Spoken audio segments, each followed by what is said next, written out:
Ya, bahasa perintah Verdi Sambo kepada Richard Eliezer dalam pembunuhan Yosua Huta Barat kembali jadi hal yang disoroti dalam sidang hari ini. Pertanyaannya, apakah Sambo bisa terlepas dari tuduhan memerintahkan penembakan Yosua?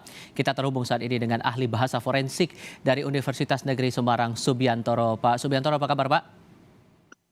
Alhamdulillah, baik-baik. Terima Ye, kasih selamat sebelumnya sudah petang, bergabung Mas bersama kami. Rival. Ye. Iya, ini dari Richard Eliezer bilang menerima perintahnya adalah tembak Chat. Tapi dari Verdi Sambo bilang hanya hajar Chat. Anda menafsirkan bagaimana tuh? Ye. Dari aspek linguistik forensik, tentunya pemakaian bahasa itu tidak yang pertama mesti terpilih oleh pelakunya dan satu hal lagi yang perlu kita pertimbangkan adalah konteksnya. Konteks pemakaian itu, kalau kita perhatikan melalui berita-berita yang ada, FS mengatakan hajar. Tetapi kalau kita perhatikan kepada siapa dia berbicara, pada Eliezer yang saat itu situasinya situasi saya kira kita bersama tahu situasinya tegang, di depannya ada orang yang dalam tanda petik sedang dihakimi oleh FS gitu ya. Mhm. Dan Eliezer membawa senjata waktu itu. Hajar tentunya kalau dikaitkan dengan konteks itu waktunya sore hari, tempatnya di tempat sebagaimana diberitakan, dan yang lebih penting dari itu lingkungan penggunaan bahasanya. Lingkungan penggunaan bahasa hajar itu secara leksikal saja sesungguhnya memiliki makna ada tiga. Menghajar itu ya, memukuli supaya jera, memukuli sebagai hukuman, memukuli supaya tidak berdaya. Tapi Mohon maaf Pak, lingkungan yang Anda maksud ini lingkungan TKP atau lingkungan sosial yang menjadi bagian dari kehidupannya Verdi Sambo dan juga Richard Eliezer sebagai anggota kepolisian?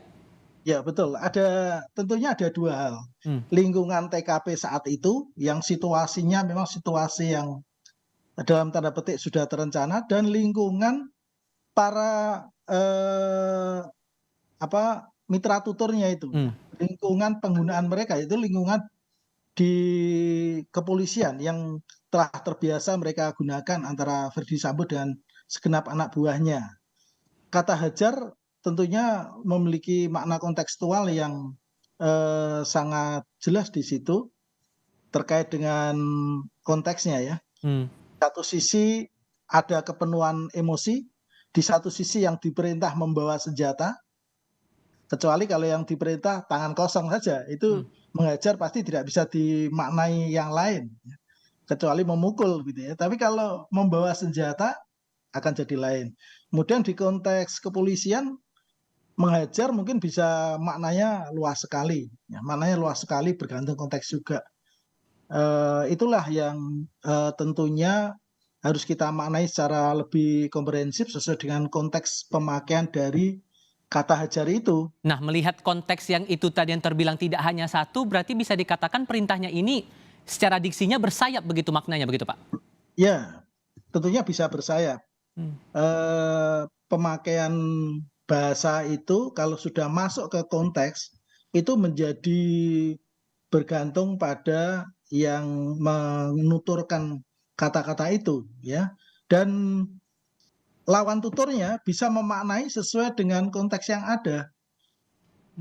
Eliezer yang diperintah oleh atasannya saat itu sedang membawa senjata, bahkan kalau menurut informasi sebelumnya senjatanya juga sudah diisi dengan peluru dengan jumlah tertentu. Nah, itu dia. Berarti kan tidak bisa terlepas konteksnya walaupun kemudian diksinya hanya hajar tidak langsung memerintahkan tembak, tapi bercermin dari peristiwa sebelum-sebelumnya, sebelum terjadi penembakan itu, ujung-ujungnya menembak juga begitu kan Pak? Ya, mungkin bisa saja dimaknai itu. Bisa kita maknai seperti itu kalau melihat konteks, bahkan bukan hanya konteks sore itu ya, konteks sebelumnya juga mungkin dalam waktu yang lebih panjang mungkin bisa jadi seperti itu. Ya. Oke, kalau begitu dengan fakta persidangan yang berbeda seperti ini, Eliezer bilang tembak, tapi dari Verdi Sambo bilang hajar, maka bagaimana kemudian hakim bisa menilai arti kata hajar ini untuk kemudian diterapkan dalam putusan nanti? Menurut Anda gimana, Pak? Ya, pemaknaan sebuah pemakaian bahasa itu tidak bisa terlepas ya, tetapi mesti harus dimaknai sesuai dengan konteks. Sesuai dengan konteks itu sesungguhnya fitur-fiturnya bisa dirinci satu persatu sesuai dengan situasi yang ada saat itu, paling tidak sesuai dengan di ruangan tempat yang bertutur dan lawan mitra tuturnya itu ada. Di situ ada Sambo, di situ ada Eliezer.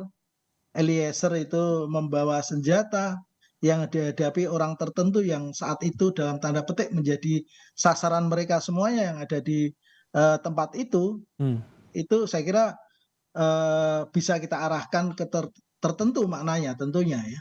Oke, kita coba lihat dalam skop budaya organisasinya begitu Pak, secara institusinya dalam kepolisian ini. Anda merasa bahwa ada bahasa-bahasa perintah yang memang hanya diartikan saling tahu sama tahu, hanya satu orang dengan orang lain sesama anggota kepolisian? Anda mencermatinya bagaimana? Ya, memang ada istilahnya ragam bahasa ya. Ragam bahasa itu kecenderungan pemakaian bahasa karena konteks tempat tertentu. Misalnya saja kata selesaikan. Selesaikan itu kalau di konteks hukum ya, di kepolisian misalnya saja ketika ada interogasi dan lain sebagainya, selesaikan itu maknanya berbeda dengan konteks pendidikan. Kalau ada seorang ibu mengatakan selesaikan soal itu ya kerjakan sampai tuntas ya.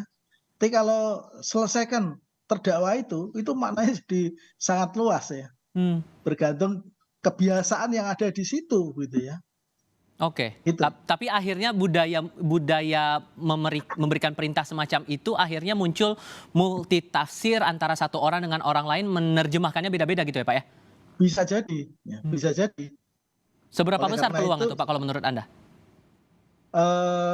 peluangnya besar. Saya kira mungkin bahkan setiap linguis forensik juga akan memiliki sudut pandang yang berbeda-beda bergantung pengalamannya ya.